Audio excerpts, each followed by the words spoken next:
record, can you briefly describe the nature and extent of your relationship with Mr. Epstein? Well, sometime after I left the White House, either in late 2001 or early-ish in 2002, I received a call from Larry Summers, who had been on my economic team and was later Secretary of Treasury and was then president of Harvard. And he said that he was calling because a man named Jeffrey Epstein, who had made a substantial commitment of several $1 million, I think it was 10, but whatever it was, I don't, to brain research.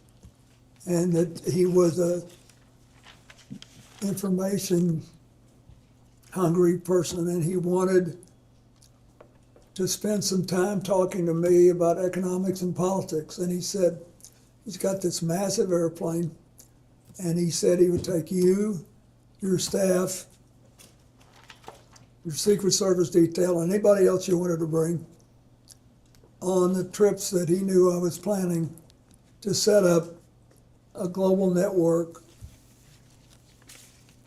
to provide life-saving AIDS medicine to as many people as possible, as quickly as possible. And I should back up and say, when I left office, we had done all the preliminary work to set up the global fund on AIDS, TB, and malaria, but it was not yet funded.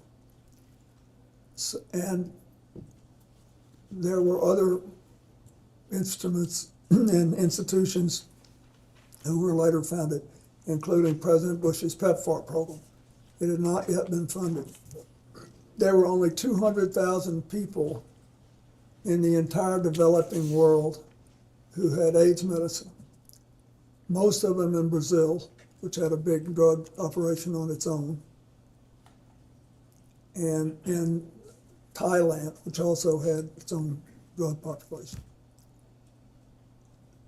In Africa, there were like 30,000 people or something, just next to no people. And they were dying like flies. And I thought we had found a way to drastically drive the price down. And that if we could drive the price down, we could, and empower people to administer the medicine right, we could save a lot of lives. And I was obsessed with it. And I was being helped by a man named Ira Magaziner, who had helped us in the White House and whom I had known since we lived as Rhodes Scholars together in the 1960s. So anyway, that's why when Larry Summers said this, I thought, boy, this would be great. And so we followed up and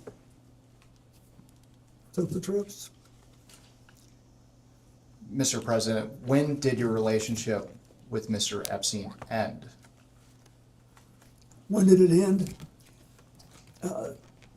Well, I believe I took my last flight in 2003.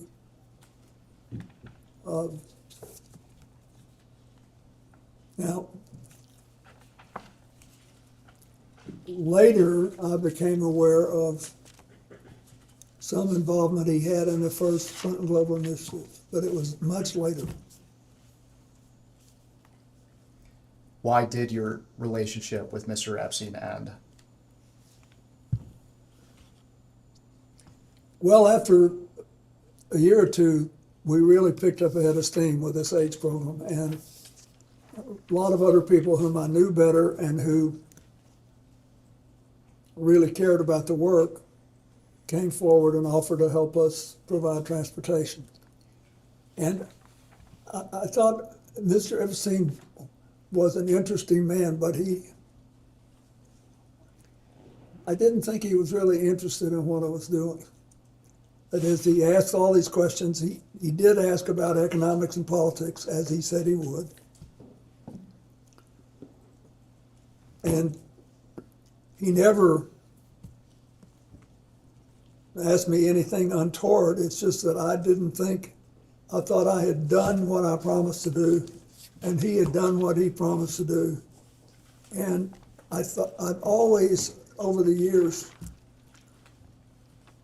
with these donors, tried not to overstay my welcome. I thought that we'd done enough, and then it's time to start working with other people.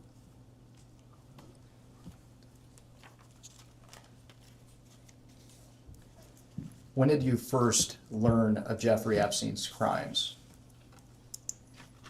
I think in 2008 when he was prosecuted. There's nothing that I saw when I was around him that made me realize he was trafficking women. And I never,